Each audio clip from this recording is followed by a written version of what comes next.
Good morning or good afternoon, everyone. Thanks so much for joining us today.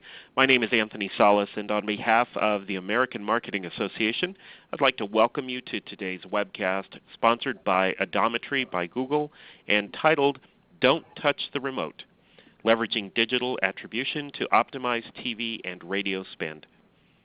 We here at the AMA provide you with this webcast. It's one of the many special programs that we offer to the marketing community, and you can see a full list of upcoming webcasts if you go to ama.org/webcast. And just a few quick housekeeping items to go over today before we get started. We are recording the full presentation, and it is going to be made available to you very soon after, so look for that coming your way. If you have any questions as the presentation goes on, please use that chat feature that you see to the left of your screen. Any technical questions you might have, you can enter in that area as well, and we'll get to those as quickly as possible. And content-related questions, we do encourage you to enter those as the presentation is going on, and we are going to address them at the end of the formal presentation. And if you're able to join us today on Twitter, we would certainly appreciate your engagement at #TVAttribution. So feel free to send out any tweets of what you're learning as the presentation goes on. So now it is my pleasure to introduce our presenters for today. We're being joined by Casey Carey, who is the head of marketing with Odometry by Google, and Bill Key, who is the product manager for attribution with Google. And both Casey and Bill have a lot of great information and insights that they're going to be sharing with you today. So with that, I'm going to turn it over to Casey to start today's presentation. Great. Thank you, Anthony. Really excited to share with everyone what's really a lot of work that's been done over the past year or so, testing these concepts across 35 plus brands, and now today officially announcing the general availability of TV attribution within the Odometry platform. So really exciting news and some really interesting stuff here that we want to share with you. Kind of the agenda for today, I'm going to walk through at a high level what the opportunity is here for marketers to take advantage of capabilities like this. We'll share the solution approach with you and how it works. And then we've got some very specific sample results that we'd like to walk you through. And as Anthony said, we've got some time for Q&A at the end. So if there's specific questions regarding our approach or some of the results that we've seen, we'd love to take a chance at seeing if we can answer those for you. So let's go ahead and get started. Really the opportunity. There's a couple kind of key things that we see when we talk to our customers and our prospects, some of the largest brands and marketers out there. And the big one, and we all know this, but it's sometimes nice to step back and think about it a little bit, it's just the customer journey is becoming increasingly fractured and complex. This is the Forrester Research Marketing Radar diagram, and it's really an attempt to start to map all the points of interaction that consumers or customers can or will have with a brand as part of their their journey to purchase. The old days of consumers being marketed to and responding within specific channels have changed drastically. And today's consumers are leveraging more and more channels, whether it's social, mass media, or other digital channels, to become aware of, get interested in, find out information, and ultimately purchase or engage with your brand in terms of what it is you offer. And the net from this is that as marketers, it's become much more complicated to really kind of measure and understand what's happening, but also really to figure out strategies and tactics that we can use to actually influence that journey to purchase across this fractured and complex environment. Secondly, as organizations, even though this is happening externally, we'll tend to see that a lot of organizations are behind the curve in terms of how their customers and consumers are interacting with them, and that we tend to still organize and measure performance in silos. Obviously, if you ask the question, how's my marketing doing? It exists in your ad platform. It exists in your paid search platform. It's in your email vendor. It's in your social platform. It's in your direct mail group. It's in your TV group. Everybody has the answer to that question, but it's hard to get to that overall question across all those channels. How's my marketing doing? What's working? What's not? What should I do differently? So real opportunity is starting to look across these channels and understanding the interplay and interrelationships between the marketing activities, how they're impacting the consumer, and how we can leverage each of those together to drive greater results. The third is moving more towards an ROI model. ROI gets thrown around a lot by marketers, but it's an interesting survey on CMO.com recently that said that 81% of marketers are less than confident in the metrics that they report. 81%. That's a big number, right? And as marketers, we're being held more and more accountable to drive results for the investments that are being made. And if you peel back a couple layers on that survey results, it kind of goes back to the previous couple slides, which is more and more channels. There's a lot more data. They have less confidence in the data that's available and less confidence in kind of how all those things work together. And ultimately, when they report, here's what we've got for our investments, they don't have a lot of confidence that in terms of what it is that they're actually seeing or understanding as part of that. So really part of the goal here is to really come up with new ways to help leverage data and drive additional confidence in reporting in terms of what it is we're getting in return for our investment. And finally, I think if you were to kind of cash all this out into kind of a simple phrase, the challenge or the opportunity, depending on how you view the world, is really just understanding the true connection between marketing and results. 10 years ago, it was a lot easier. Today, it's much harder. But the good news is there's new technologies, we have great sources of data, and there's even more emphasis by organizations to invest in data and analytic strategies that help really take advantage of this opportunity in the new environment. So there's obviously many solutions that kind of answer that question, how to connect marketing to results. But today we want to share one very specific solution with you and our approach to that solution. If you think about kind of how TV acts today versus how it's acted in the past, it's still the predominant area of advertising spend within the United States. $68.5 billion was spent on TV in 2013. I believe that's growing about 7% in 2014. It represents 58% of total ad spend. The interesting thing, obviously, traditional marketers, companies like Allstate, invest heavily in TV, and it's a big part of their multi-channel strategy.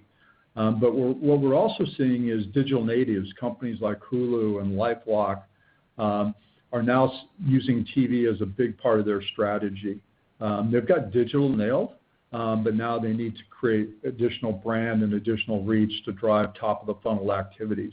And when they do that, the obvious question that they come to the table with is, how is TV impacting my business? How's it driving traffic to my digital site? How's it driving conversion events? And what is it that I should be doing differently?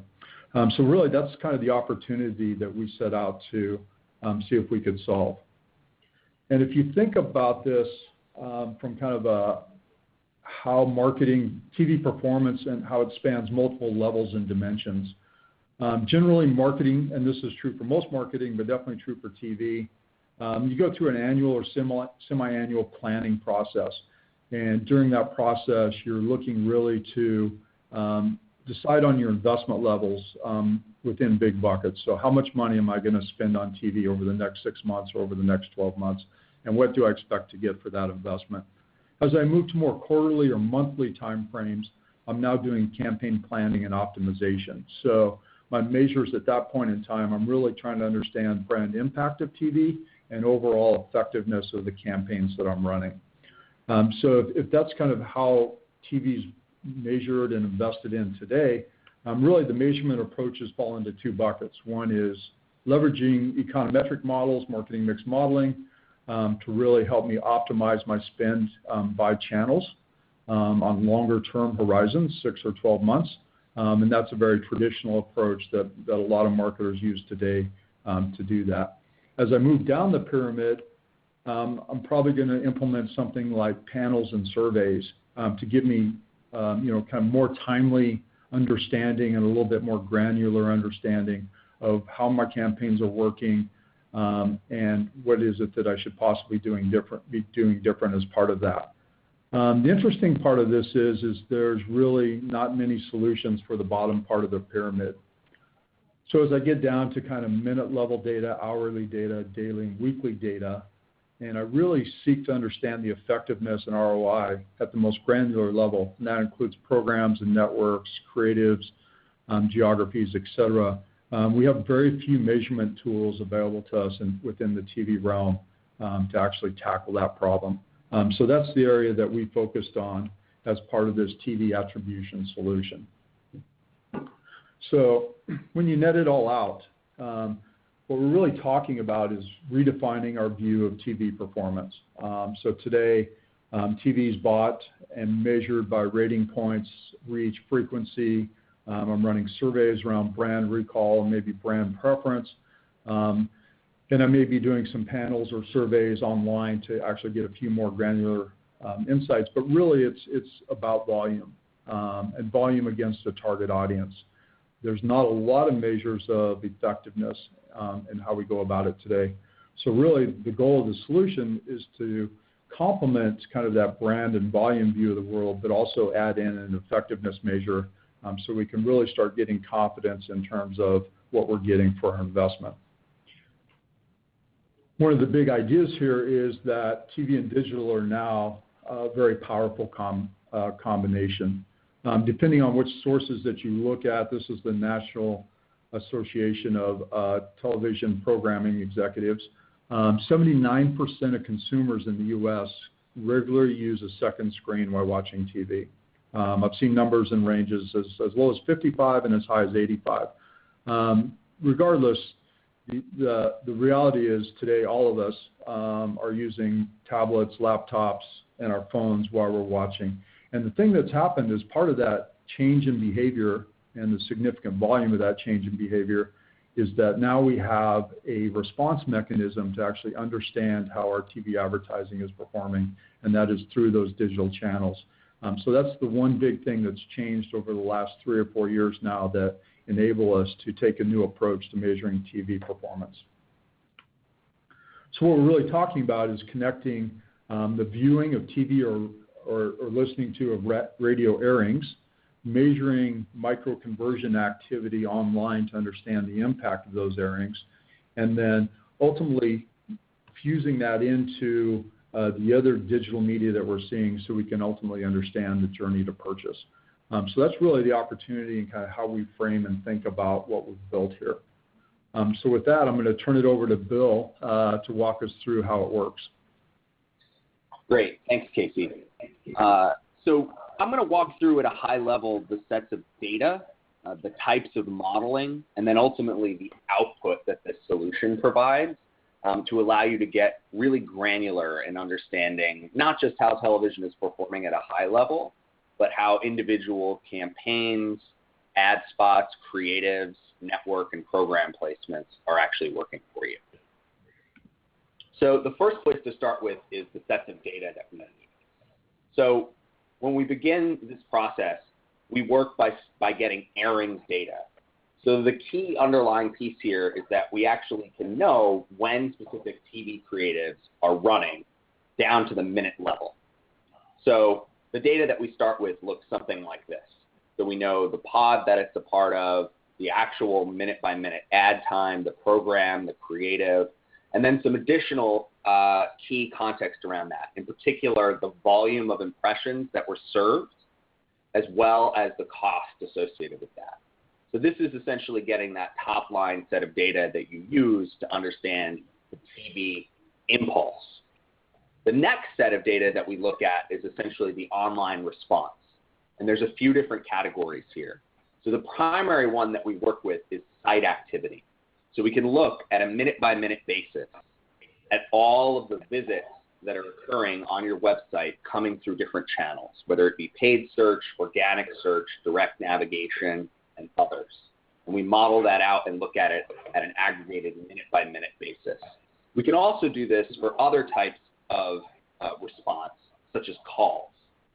So if we have the minute-by-minute call data, we can tie that back to the TV ads airing data. And then finally, we're also experimenting doing this with search query data, where it doesn't necessarily lead to a visit on your website, but could be a search that a consumer runs in response to the TV ad airing.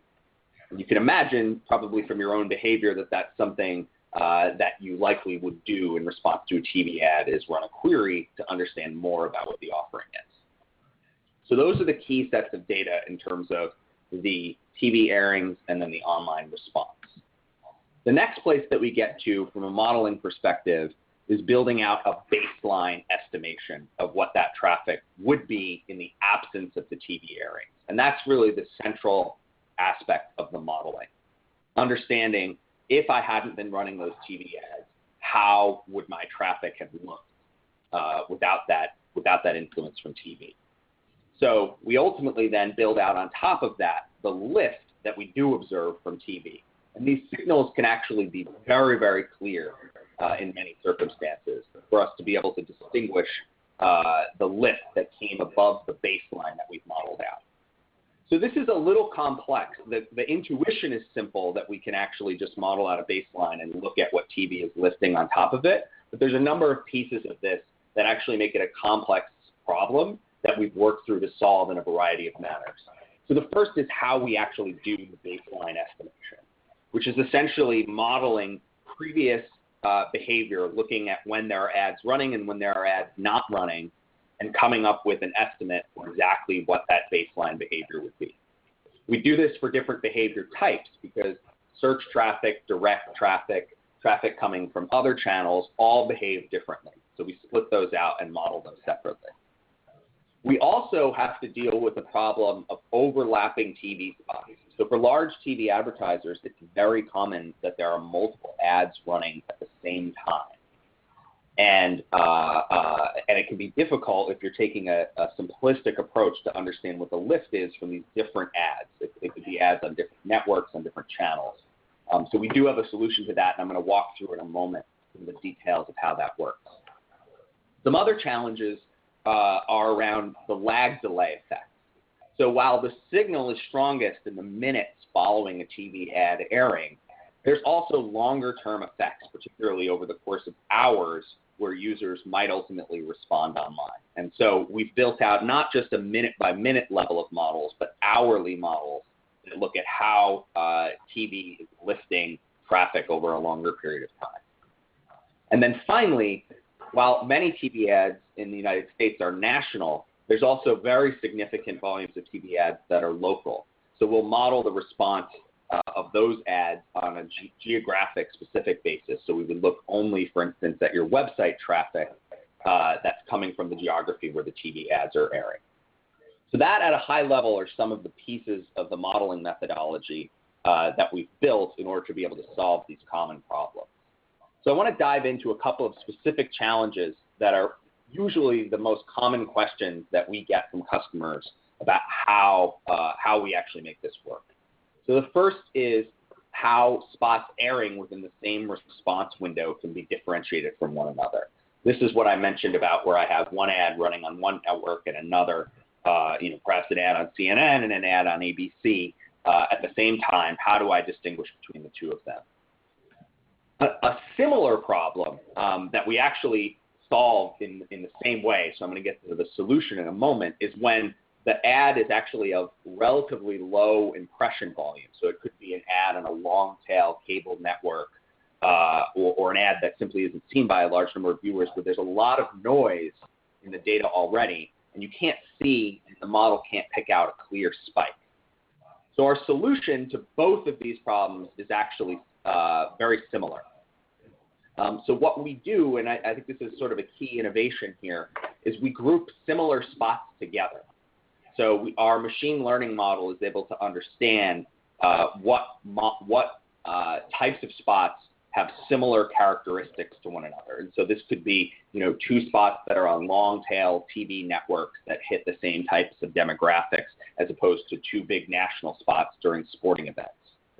We then learn an individual response model for each of these groups by individual activity as well as by location. And then we apply that unique response model that was learned across the group of spots to the individual spots. So let me walk through an example of what that might look like to illustrate it to you. So here I've got the layout for 6 different spots. So we're looking at 6 different time periods during which ads were running. And you can see that there isn't necessarily a clear signal in any of them for when the TV ads were airing. So our model actually identifies the 2 that are in blue as being very, very similar. So we take those and we actually aggregate them together. And when we do this across a variety of spots that are similar, you actually get a pattern that looks a lot more like what we see on the right. That grouping results in amplifying the signal and decreasing the noise. And this is a very, very key aspect of the model, because what it allows us to do is model out the exponential decay curve from that group of ad spots. And that allows us to develop a specific model for each individual ad airing. So if we look back at those 2 individual spots that previously we weren't able to get a signal from, we now actually have the ability to have a curve that we learned for those spot types, and for each minute that goes by, we can attribute a specific amount of the traffic that's coming in that minute to the individual TV ads. So I was able to actually split out those 2 spots that previously didn't have enough signal in them for me to be able to get a valuable insight. Let me show what this actually looks like in practice. So what we're looking at here is a chart that shows a few different ads running on it. The kind of light green line in the middle, in the very middle, is the largest ad that was run. So you can actually, if you look on the axis on the right, you can see the volume of impressions. So that was almost 1.8 million impressions. And the darker green bars there show the traffic that's being attributed to that ad. You can see if you look a little bit to the right of that light green bar, there's a small yellow bar. And that small yellow bar is a second ad that's running very, very close in time, only 3 minutes following, but it's a much, much smaller volume. And we're actually able to separate out the lift that's coming from that ad, and you can see that in the yellow bars up top. So that actually allows us to get super granular and show you for each individual ad spot what the resulting website traffic is. And that's really, really powerful in terms of getting to those granular insights. So I'm going to talk about that now. What are the insights that you can get out of this actually look like? So the key point here is that I'm not just looking at the value of TV overall, but I'm actually able to dig in by activity type, by device, so I can understand whether people are responding on desktop, on tablet, on mobile. And we have some interesting insights on that I'll show in a moment. But I can also drill in to individual campaigns, networks, programs, creatives, so that I can begin to do optimization around those elements of my campaign.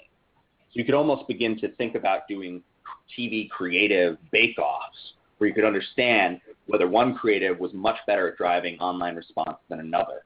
And that allows you to get almost digital-like metrics that allow you to get really granular and optimize different aspects of your campaign. So what are some of the insights that we've actually seen from the customers using this so far that come out of this modeling and this data? So the first is an example of a customer. This is a financial services customer who was running 2 different types of TV campaigns. There was the long-form brand campaigns that they were running, and then they had short-form, essentially targeted more at direct response TV ads that were running. And what we looked at was the response in their search traffic. So how were people responding by running searches following these ads airing?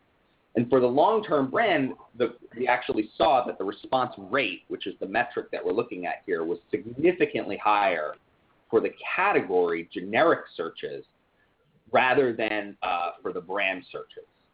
So they would, there'd be generic searches like insurance, but not searches for the specific brand. And while that was, there were 2 sort of interesting actions that came out of that. One was that it helped the brand to change some of their paid search strategy to actually capture some of the demand that they were generating for the category based on the TV ads that they were running. But it also led them to change their creative strategy for their long-form brand ads to align a little bit more closely with the short-form response. And specifically, that was because they wanted to drive more awareness and searches for their brand as opposed to the category as a whole. So they actually changed the ending of the ads to align more with the specific call to action that had been included in the short form response, and saw a pretty dramatic shift in how those ads were ultimately driving behavior online. So that's one example. Another example that we saw was looking at the device breakdown of the response. So in this case, the advertiser that we were working with on the left represents their baseline traffic. So just as a whole, how do people visiting their website look when we're breaking it down by devices? And so almost 60% are desktop, 30% are mobile, and then the rest are tablet, which is not an atypical breakdown for a lot of brands at this point. But when we looked at those visits that were being driven specifically by TV, the whole thing almost inverted. And we saw only 30% coming from desktop and the vast majority coming from mobile, and then even an additional bump there from tablet. And the key insight here, of course, was that users are likely sitting in front of their televisions, not with their laptop even, but instead with their mobile devices. And this gets back to that second screen phenomenon that Casey was talking about, where users are more likely to respond with a mobile device when they're sitting in front of the TV. And we saw that pan out here. And so really the action that was that the brand was able to take here was to align both their mobile strategy as well as their TV strategy much more closely to ensure that the calls to action they had in their TV campaigns were aligned with understanding that people would be responding on mobile, and that they had adequate mobile content to help capture and keep those viewers engaged once they actually responded on mobile. The last piece here really, I think, gets to the heart of the value proposition of what you can do with TV attribution. And in this case, what we're doing is we're comparing individual networks and the impressions that were served on those networks against an effectiveness index. And that effectiveness index is essentially looking at the volume of online response versus the impression volume. And so, as Casey was mentioning, a lot of the way that TV is built today, a lot of the way that TV is bought today actually is based on a volume metric. So VRPs and looking at essentially the audience that you can reach. And on that axis, the list of networks that you can see here shows that Spike TV had the highest volume that we were reaching, HGTV was the lowest, and you can see the distribution there. When we actually inverted that to look more at the effectiveness, we saw very, very different results. In some cases, some of the lowest volume TV providers were actually providing the highest response. And so this allows you to get more nuance in understanding and making buys, not just based on volume and the number of people that you can reach, but based on what results those buys are actually driving for you. So that's a few examples. We've got some great additional ones. I'm going to turn things back over to Casey to walk you through them. Great, thanks, Bill. Bill kind of mentioned this. So this advertiser was basically running two different creatives. One was a sea monster and one was a woodpecker creative. And really what they saw was that creative one had a 30% higher brand response and a 4 times greater overall response. And as Bill mentioned, it's interesting because you can actually start implementing champion challenger tests on creative on TV, which is something I think that a lot of advertisers would be very interested in doing. It also gives you an opportunity over time to start measuring wear out on creative, so you can start planning on swapping out creative once you've kind of maximized the return on the current creative that's running. So some very interesting insights there. Secondly, looking at kind of spot length, so adding another dimension to creative. This is a comparison of 15s and 30s. And the outcome here was that the 30s perform much better overall, but obviously 30s are more expensive, so you'd want to do an ROI analysis to decide if, kind of that additional expense was returned by the overall lift in performance. So, but adding just another dimension to creative here, and ultimately having an opportunity to kind of look at spot length and creative against programs and networks. So which creatives work for what kinds of programs and which kind of shows and the audiences that are associated with those. So getting to a much more granular planning approach to optimize your creative and spot length plans. And then finally looking at an example of day parts. So this particular advertiser was mostly focused in midday, afternoon, and late night was where they were placing most of their impressions. If you look at the performance on an activity rate or an effectiveness rate across the day parts, much better performance early morning through afternoon, and late night was actually one of their lower performing day parts. So an opportunity to change kind of day part strategy here depending on the results that you're seeing. So there's a couple more examples of leveraging the granularity. Ultimately, within the platform, having the ability to pivot on any one of these dimensions, combine dimensions, and really look at the combinations of what's performing versus what's not, and using those insights to change up your overall buys and your strategies within those buys. Now I'll turn it over to Bill to talk just for a second about some of the things we're looking at here going forward. Sure. So I think we've covered quite a bit in terms of the online response that you can do by looking at essentially the website visits and then some of the search traffic as well. But one of the key questions that our customers have is how can I ultimately tie this to ROI? So just because somebody's visiting my website doesn't necessarily mean that they're purchasing or converting, and we want to be able to tie that whole picture together.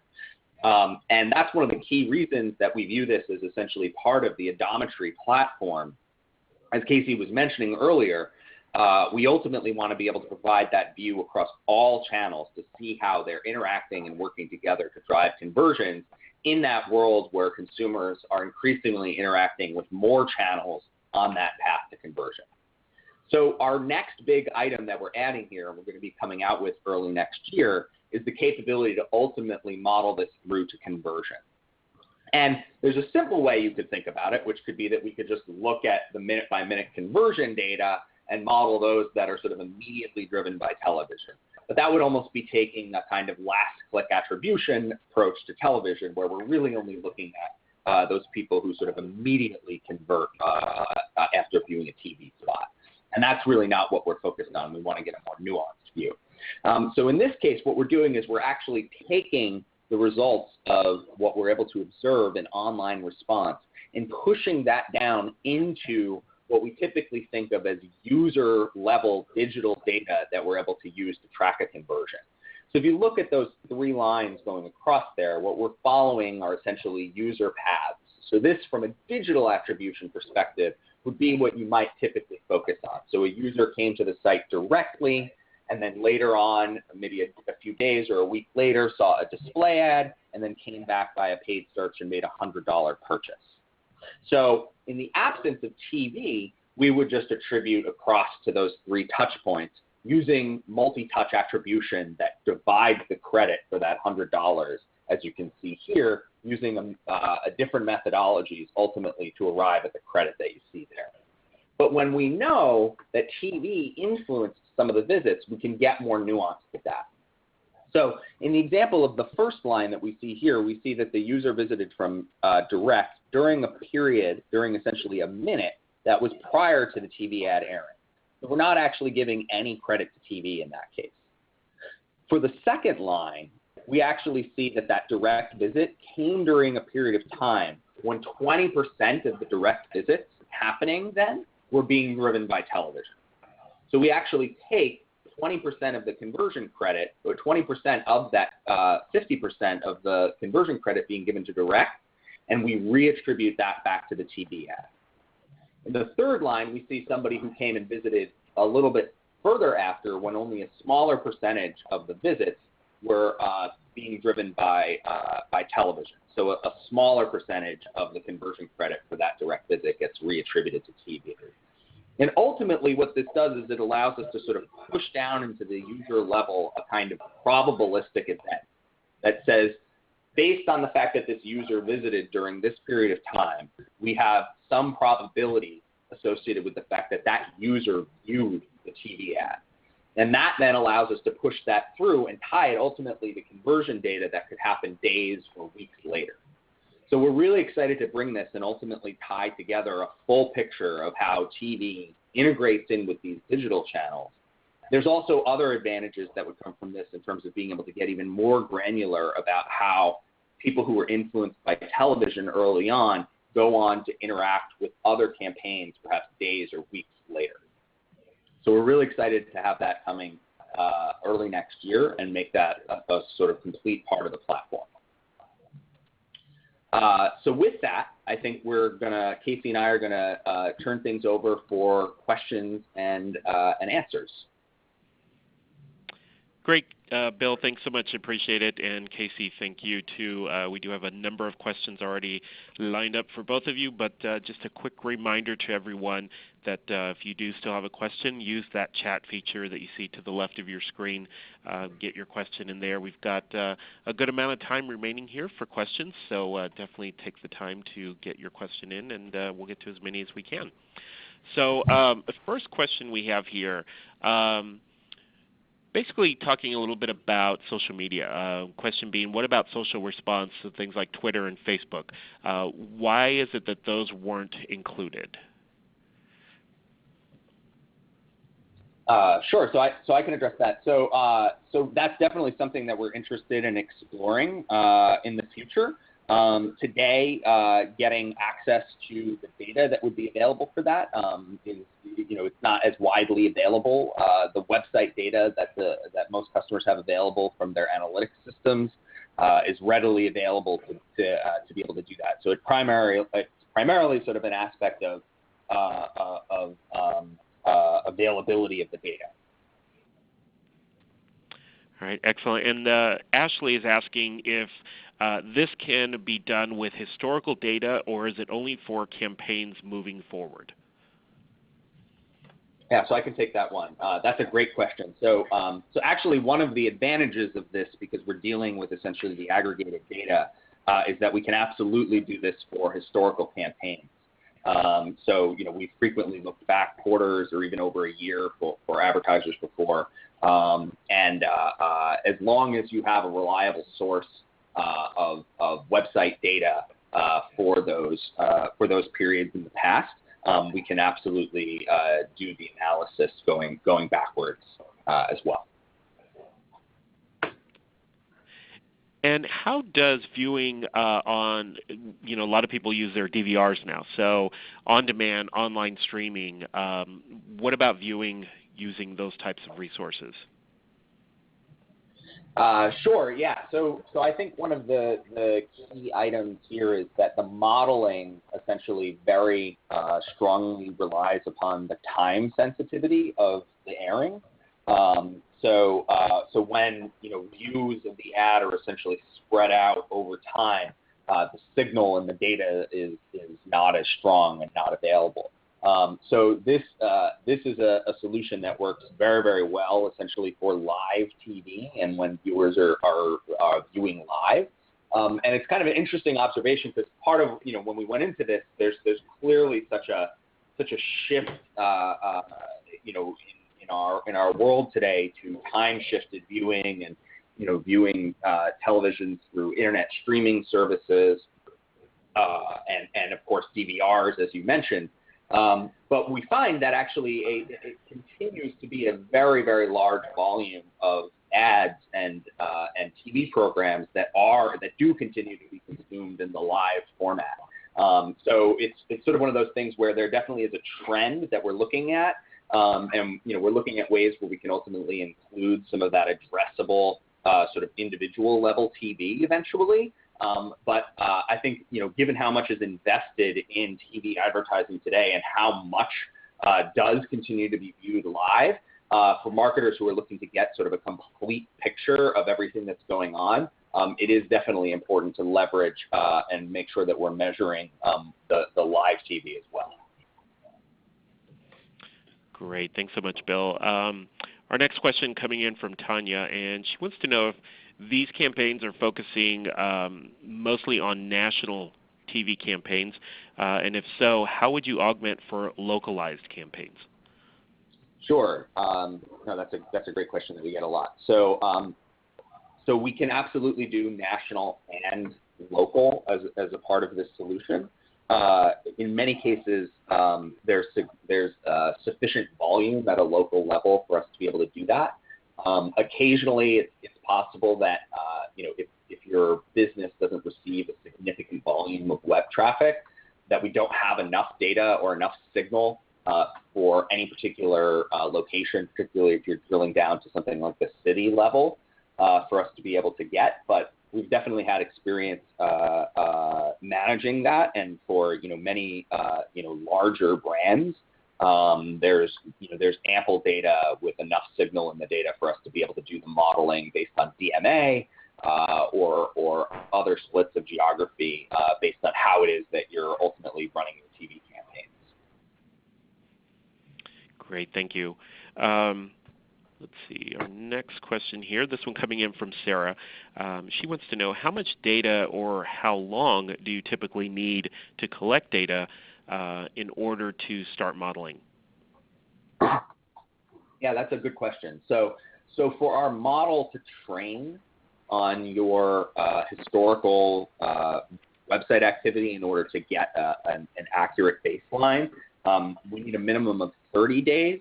And likely up to 3 months is sort of the ideal range that we would look for. That can depend a little bit on sort of the volume of your traffic and exactly what it is that you're looking for. But as I mentioned, if you have a historical source of that data that's already gathered, you don't need to sort of start gathering now in order to look forward. But typically that's sort of the amount of time that you would want. And then, really, in many cases for advertisers, that decision comes down to sort of what periods are they most interested in analyzing from a TV perspective. Some advertisers are always on TV advertisers, and they've got something running all the time. Others run seasonal campaigns, and so there might be some specific period of time that you're interested in learning about. Perhaps you ran a specific set of holiday campaigns last year, and you want to ultimately be planning for this year's holidays or even next year's at this point. So you might want to have access to those periods of time. But it can really depend on sort of how it is that you're running your TV advertising. All right, and our next question here coming in from Arun, who asks if you could explain a little more about the effectiveness index. Is it derived from attributed response rate versus cost? Yeah, so that's a good question. So in what we presented here, that specific example was essentially looking at the response rate, where essentially the numerator was online website sessions, and the denominator was the volume of TV impressions that were served. So it was basically effectiveness in the TV ad based on the volume of impressions served and whether per impression you were getting a good rate of response. We also can provide a similar metric essentially around cost, which very basically looks at the cost per attributed website visit essentially. And that allows you to get at an effectiveness metric that ultimately allows you to compare sort of apples to apples across different TV efforts. Dollar for dollar, what am I getting out of this investment versus the other investment?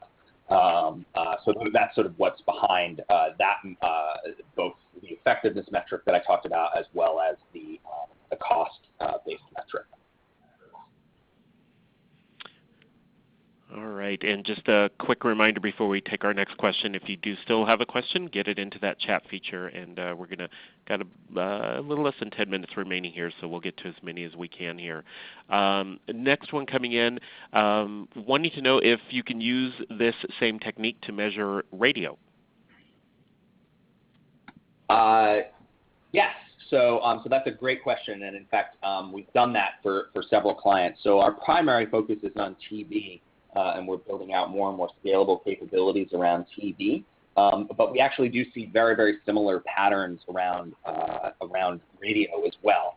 And actually, for the modeling that we've done with some customers, it's almost surprised us because I think most of our intuition is that people are in their cars listening to the radio and they're not necessarily responding online or on their phones, or at least we hope they're not responding on their phones while they're in their cars. But we actually do see some pretty strong signals, so we've been able to do this for radio as well. Great, interesting there. Next question we got for you coming in from Patrick. He starts off by saying, by focusing on the short-term direct response, is there a danger that when we analyze at such a granular level that the impact and influence of TV actually becomes underestimated? Are we saying direct response is the absolute effect or a barometer of awareness and consideration? Yeah, so that's an excellent question, and I think you hit the nail on the head that the way that we view the metrics that we're producing here is not a way of capturing the absolute effects of television, because it absolutely, what we're doing is certainly focused on sort of the short-term response that you get. Instead, we see it as a very strong signal, you could say of awareness and consideration. You could also just sort of say the signal of the impact that it's having in terms of being a leading indicator of ultimate sort of business value. The places where we look to address sort of the longer term effects are, one, on tying into the conversion model that I sort of described, where we're able to look out on the effectiveness of conversions later on. Although even there, we're still looking at only the effect on lagged conversions where the user actually did immediately respond from TV online. The other element, which we didn't talk about as much in this webinar, is as part of the Adometry platform, we provide a media mix modeling solution that essentially looks at the much longer term effects of television.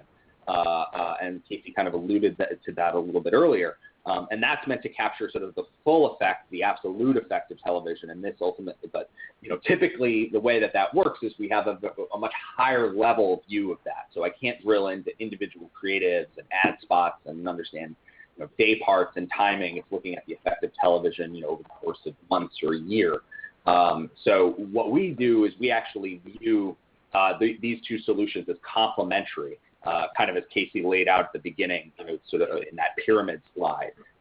This is sort of fills a gap that's not covered by media mix modeling, and in fact, you can use the two together to get the absolute view and then drill in for the granular insights from TV attribution. Great. Thanks so much, Bill. It looks like we've probably got time for a couple more questions here. Next one we have for you coming in from Steve, who wants to know if this all works with Google Analytics. Yeah, so it looks like we had a couple of questions on that potentially. So there's two main different sources that we can use for the web data today. One is Google Analytics Premium. So we're leveraging essentially some of the capabilities of the premium product for us to be able to do this. And the other is Adometry itself. So if you're using Adometry to capture essentially web activity data, which most Adometry customers are, you can leverage that. Those are the two sort of standard routes that we take. If you have other sources of data, if you're using a different analytics vendor, we could definitely talk to you about how we might get that data from you in a format that we could use to run through this solution. But the two primary ones are Google Analytics Premium and Adometry. Great, thank you. And looks like probably our last question here coming in from Marshall. And he wants to know, how do you know if TV influenced any specific given user? Yeah, so kind of gets back a little bit to my discussion of the conversion attribution piece. But because this is an area where we don't have individual sort of cookie level tracking, we don't know for certain that an individual user actually saw a TV ad. However, what we are able to do is infer and model that users who visit your website or engage with your app, for instance, during a period of time, has some probability of having been influenced by the TV ad. So, a simple way of thinking about it is that, if there were 100 visits between 8 p.m. and 8:01 p.m., and our model shows that 40 of those visits were driven by TV, then every one of the users who was in who had a visit, every one of those 100 users who had a visit during that time band would have a 40% probability of having been influenced by the TV ad. And we then take that sort of probabilistic event, tie it into the multi-touch attribution. So that's sort of the way in which we're inferring that a user likely saw a TV ad. Excellent. Thanks so much, Bill. And like I said, unfortunately, that does take us to our scheduled end time, so we'll go ahead and wrap up. But on behalf of the audience, I want to thank both you and Casey for all the great information you shared today and the time you spent into putting all this together. We certainly appreciate it, and thanks for being here. Thank you. Thank you. And just a couple of quick reminders as we do conclude our webcast here. As mentioned at the beginning, we are going to be providing you with a link to the recording of this full webcast, so look for that coming your way soon.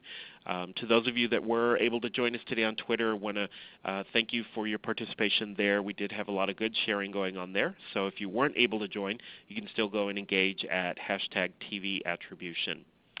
And I'd like to close by thanking Odometry by Google for sponsoring this webcast, as well as ReadyTalk for providing the platform that we used. And if you'd like to learn more about ReadyTalk and their services, you can go to readytalk.com/AMA. And last, I want to thank you, the audience, for sharing an hour from your busy day with us. We certainly hope you found this information helpful, and we look forward to seeing you again very soon on another AMA Thought Leader webcast. That does end our presentation for today. Thanks again for joining. Have a great rest of your day, everyone.